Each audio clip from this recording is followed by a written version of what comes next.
Hey now everybody, Jamie here, and there's been something on my mind for the past week. I just learned some things this week, and it's been the talk around the water cooler, so to speak. And it's about, it's about some of the business sides of the gaming industry and where things are sitting right now.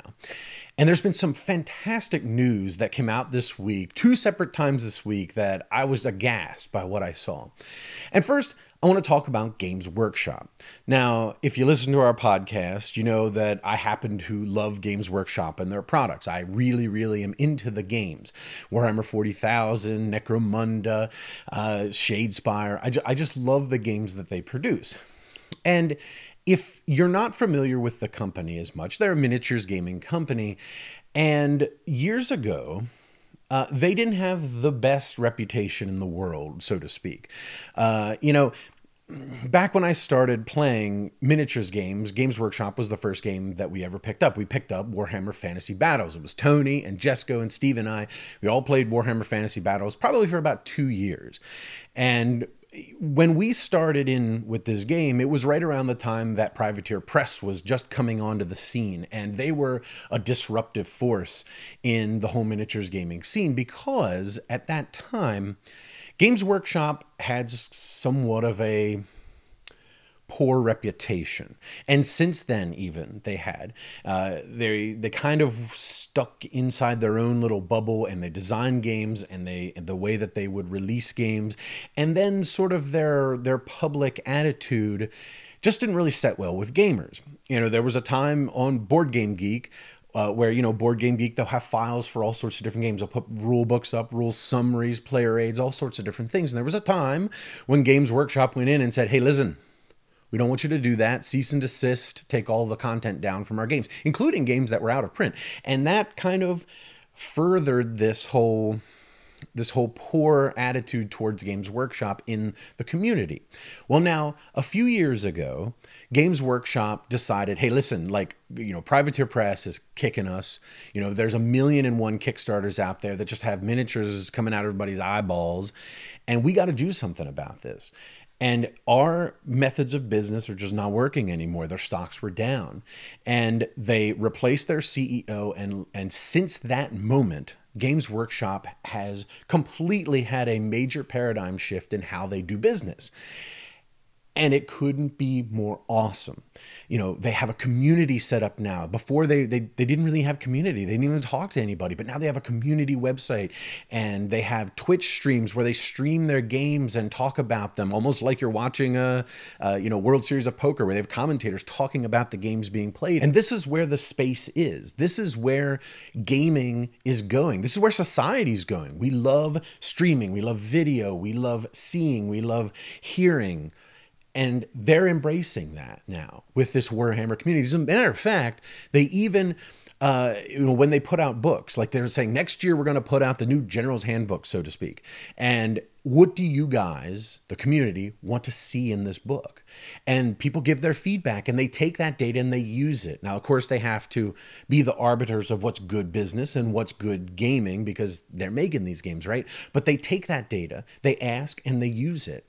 And this has just become such a fantastic thing for them. And here is why. Here's the proof of why.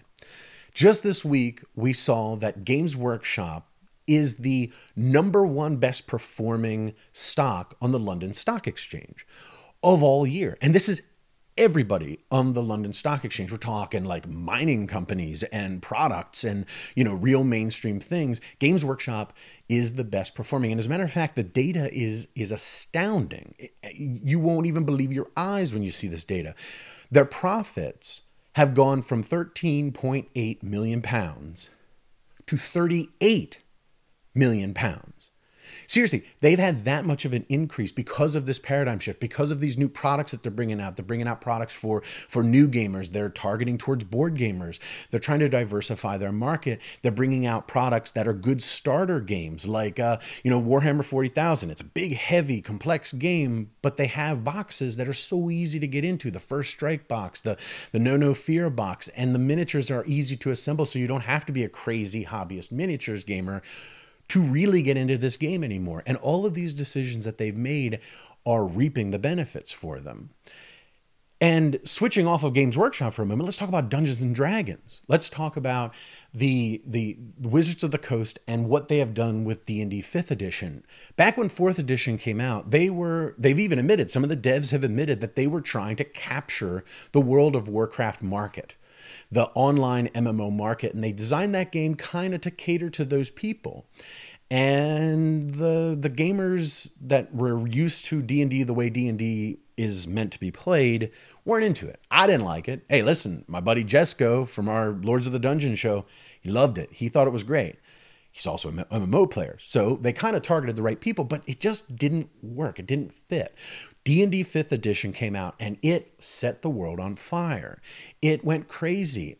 Today, Dungeons and Dragons is okay to enjoy. I mean, when I was a kid, it was something that us trolls went into our basement and you know, in the dark and played this game, like you see on the show Stranger Things, where they're sitting in the basement playing and they're the nerds of the town. It ain't like that anymore. We got things like Critical Role and Matt Mercer that it's now like a spectator sport that people want to watch. And Roll20 is the it's like a software package that allows you to play online if you're not familiar with it, through, you know, voice chat and also webcams and that sort of thing. Well, they put out some statistics in Q3 of 2017. Roughly 40,000 games of Dungeons and Dragons 5th edition have been played in just that quarter. 40,000, and that's 55% of all the games played on Roll20. So there's also Pathfinder, and there's Savage Worlds, and there's Star Trek, and there's Call of Cthulhu, and there's White Wolf, and there's every game possible out there. Dungeons and Dragons is 55% of that, and it's 40,000 people in a quarter. 40,000 games. I said people. It's 40,000 games. So that's parties of people.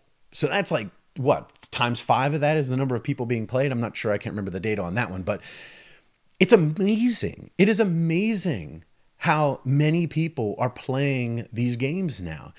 And just the other day, I saw Wall Street Journal's bestseller list, books. In the nonfiction category, Xanathar's Guide to Everything is the #1 bestseller. Now, it's funny that it's in the nonfiction section because it's about a role-playing game, but it's a manual, you know, that's why it's nonfiction. It's a manual for a game. Listen, I smiled ear to ear when I saw that. A role-playing game, one of my favorite things in the world, Dungeons and Dragons, is the #1 bestseller in Wall Street Journal. And that just made me smile from ear to ear. And it's making me smile right now because, listen, this is fantastic. This is fantastic. The Games Workshop, the most successful stock in the London Stock Exchange, Roll20 has 40,000 games in Q3, and Dungeons and Dragons, the bestseller in the nonfiction category. Listen, the only thing I can say here is that it is an amazing time to be a tabletop gamer, and I'm reveling in it. Well, thanks so much, guys. I hope you enjoyed my little video today. If you're interested in board games, role-playing games, miniatures games, all kinds of tabletop games, you can always check out our audio podcast, the Secret Cabal Gaming Podcast, Lords of the Dungeon, and the Secret Cabal Express. You can find them at thesecretcabal.com or on iTunes. And while you're here, do me a favor and subscribe to the channel. Click that little bell icon. It'll let you know whenever I do something cool here on the channel. And until next time, have a good one.